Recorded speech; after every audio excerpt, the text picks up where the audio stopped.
Cold winter day, the atmospheric temperature is minus theta on Celsius scale, which is below 0 degree Celsius. A cylindrical drum of height h made of a bad conductor is completely filled with water at 0 degree Celsius and it's kept outside without any lid. Calculate the time taken for the whole mass of water to freeze. Thermal conductivity of ice is K, latent heat L, neglect expansion on water on freezing. देखो बच्चों, पहले चित्र बनाते हैं। हाँ जी, पता नहीं बेटा, कुछ नहीं पता बेटा। जैसे पानी भरा हुआ है, ठीक, ये 0 डिग्री सेल्सियस है। ओ 0 डिग्री सेल्सियस ये है और ये माइनस थीटा डिग्री सेल्सियस, ठीक। अब देखो, ए एरिया क्रॉस सेक्शन है। देखो टेस्ट दे रहे हैं बच्चे, आगे सीपीसीबी की वैल्यू पूछ रहे हैं मुझसे। A area cross section, H height मान लो, ये कह रहा है पूरा जमने में कितना टाइम लगेगा भैया इसको, एच हाइट है। ये ना एक फॉर्मूला भी बन जाएगा, हम इसे डायरेक्ट इस्तेमाल करेंगे, बहुत कुछ सिखाएगा सवाल तुम्हें। देखो बच्चों, अच्छे बताओ, पहले आइस ऊपर से जमना शुरू होती है नीचे से?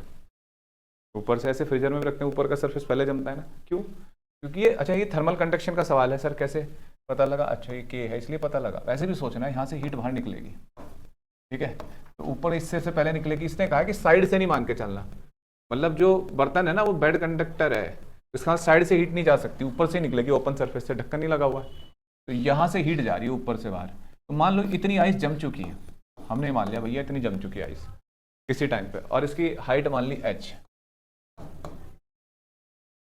और भैया ये dh।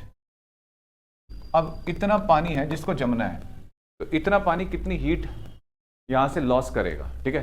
कौन से टॉपिक का फॉर्मूला क्वेश्चन हुआ ये? यही जो हीट आ रही थी भैया, जैसे delta Q by delta T ऐसे लिखते हैं ना, और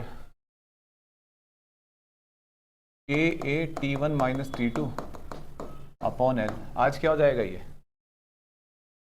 यहाँ D Q by D T, ठीक है। के ए एरिया क्रॉस सेक्शन तो वही है, टेम्परेचर डिफरेंस कितना होगा, यहाँ पे 0 है और वहाँ कितना है माइनस थीटा, तो 0 तो बड़ा होता है, तो 0 of minus theta upon length कितनी है। अब देखो ये जो हीट बाहर निकलेगी इस आइस को क्रॉस करके जाएगी, तो आइस की थर्मल कंडक्टिविटी दे रखी है, बहुत बेकार होती है आइस की थर्मल कंडक्टिविटी, लेकिन होती होगी कुछ ना कुछ तो। आइस बेड कंडक्टर है हीट का, ठीक है। तो भैया इसको क्या लिखोगे बच्चों, बताओ जरा। एल की जगह एच लिखेंगे नहीं, ठीक है। D Q by D T, जो हीट यहाँ से बाहर निकल रही है उससे आइस क्या कर रही है, अपना फेस चेंज कर रही है ना, तो D M into latent heat of fusion upon D T. अब भैया के ए थीटा अपॉन एच, फिर इतना सोचना पड़ेगा। हाँ बेटा, अब डी एम इस छोटे से एलिमेंट का मास बताना है बच्चों,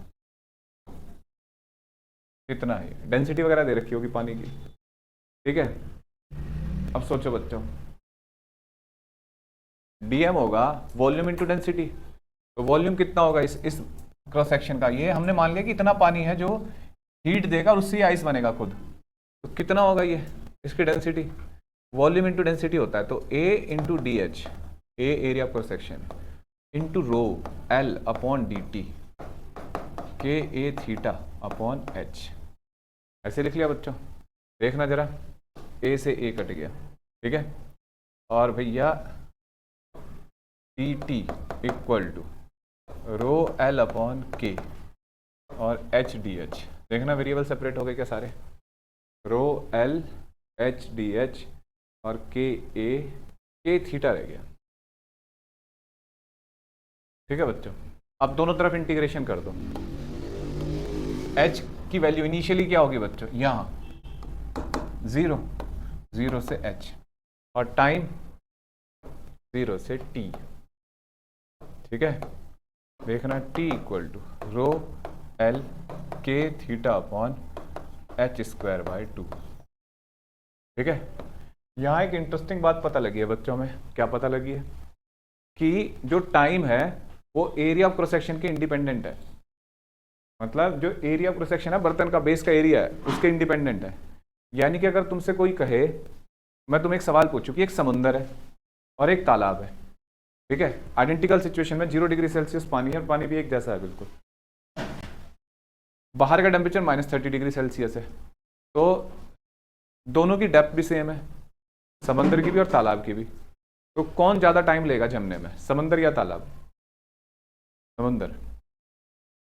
सी, मतलब एक समंदर है और एक तालाब है। अब ये तो तुम्हें पता है कि एरिया ज़्यादा समंदर का होता है, डेप्थ सेम है, तो इक्वल कंडीशन हो, अगर टेम्परेचर आइडेंटिकल सिचुएशन है, 0 पे है पानी, -30 बाहर है, टेम्परेचर लो टेम्परेचर है बाहर, तो कौन जल्दी जमेगा? पूरा जमने में किस में ज़्यादा टाइम लगेगा? सेम, सेम हाइट जमे। क्यों? क्योंकि भैया एरिया पे डिपेंड ही नहीं करता। ठीक है, एरिया